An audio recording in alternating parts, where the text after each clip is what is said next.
बात है। श्रीमद् भागवत जी के महात्म्य में बताया गया है, ये 5 काम अगर माताएं गर्भाधान के समय करें तो उनका बालक निर्मल होगा। सत्यम शौचम दया दानम एक भुक्तम तु भोजनम वर्षावद स्त्रिया कार्यम तेन पुत्रोति निर्मल। सबसे पहला, जैसे ही पता चले कि गर्भ में अब बालक है, उस दिन के बाद मजाक में भी झूठ नहीं बोलना है। झूठ बोलो ही नहीं, सत्यम, सत्य ही बोलना है। हां, पति के जीवन के ऊपर कोई बात आ जाए, परिवार को बचाने के ऊपर कोई बात आ जाए और वहां अगर एक असत्य बोलने से सब बच रहे हो तो बात अलग है, लेकिन सामान्य सामान्य सी बातों पर भी झूठ ये नहीं बोलना है। जैसे ही गर्भ में बालक आ जाए झूठ नहीं बोलना है, सत्यम। दूसरी बात शौचम, गर्भ में बालक आने के बाद जितना पवित्र हो सके उतना पवित्र रहने का प्रयास करे।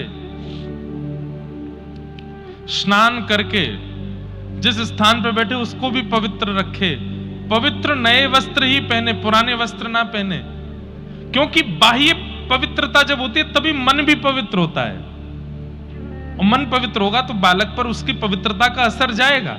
तो सत्यम शौचम। और तीसरा, रोज सुबह उठ करके स्नान ध्यान करके पूजा पाठ बाद में करे, पहले दान करे, अन्न दान करे, वस्त्र दान करे,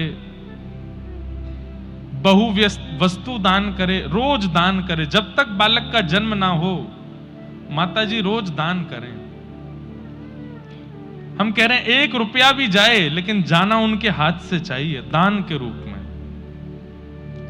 सत्यम शौचम दया दानम। और दया, चौथी चीज क्या? दया करे। कोई अगर कड़वा बोल भी जाए तो उसको भी क्षमा कर दे, बोले क्षमा है, कोई बात नहीं, मेरे लिए तुम प्रायोरिटी नहीं हो, अभी गर्भ में जो है उसको सुधारना है। दया करे, सब पर दया, क्रोध नहीं, आक्रोश नहीं। और कई लोग होते हैं वो क्रोध नहीं रोक पाते अपना, ऐसी माताजी डायरी रखें, किसने आपके साथ कब क्या किया उसमें लिख दो, बोले 9 महीना बाद बताऊंगी तुझे तो अभी क्रोध नहीं करूंगी। उस समय क्रोध नहीं करना है, और उस समय तुरंत लंबी लंबी सांस लो, जिससे आपको अच्छा लगता है वो अच्छा लगने वाला का क्रोध नहीं आना चाहिए। सबसे ज्यादा गर्भ के बालक की बुद्धि को विकृत यदि कोई करता है तो वो मां का क्रोध। जब गर्भ में बालक होता है उस समय क्रोध ना आवे। सत्यम शौचम दया दानम। और 5वां थोड़ा कठिन है, लेकिन डॉक्टर से प्रिस्क्रिप्शन लिखवा करके, घर के बड़े लोगों की आज्ञा लेकर के अगर ये 5वां भी हो सके तो करना चाहिए। एक भुक्तम तु भोजनम, बहु व्यंजन एक ही बार पावे दिन में, बाकी ज्यादा से ज्यादा सात्विक आहार, पौष्टिक आहार और फल का सेवन करे। मतलब रोटी सब्जी दाल चावल जो ये विकार उत्पन्न करने वाली सामग्री हैं, ये एक ही बार पावे। इसके अलावा जो पाने की सामग्री रहे दिन भर में पौष्टिक हों।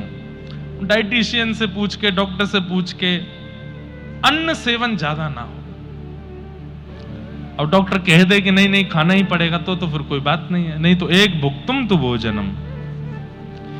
अगर किसी माताजी ने 9 महीने तक इन नियमों का पालन कर लिया तो भागवत जी के महात्म्य में कहते हैं तेन पुत्रोति निर्मल, उनका पुत्र और उनकी पुत्री सामान्य नहीं होगी। बंधुओं देखो,